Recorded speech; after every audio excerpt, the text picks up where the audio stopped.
as far as mental health goes, what do you see?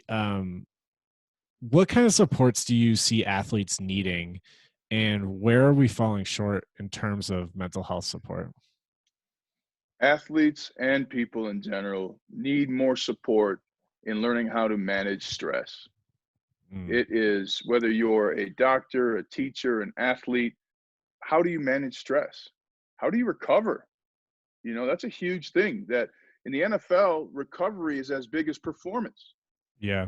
Sleep is the number one performance enhancer right now in the NFL.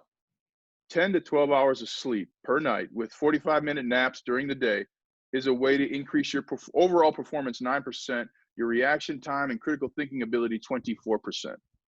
We do not place people in an environment to manage stress, whether that's yoga, whether that's exercise, which is proven to be more beneficial than medication when it comes to anxiety and depression. How about financial literacy? How much stress would financial literacy Mm, take away from life? yeah. How much stress, if you knew how to save money, if you knew how to have a couple of extra months in rent if you had to, what would financial literacy do for mental health?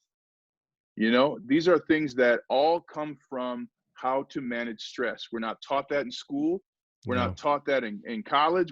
We don't talk about that in families. We may see people with coping mechanisms, but that's not talking about managing stress. And that is the number one issue as I see it, as a former NFL player, as a retired athlete, and as a human being just like you, Danny.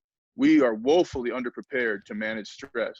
And that leaves us to the whims of those around us and the examples we see, which usually are not the best examples.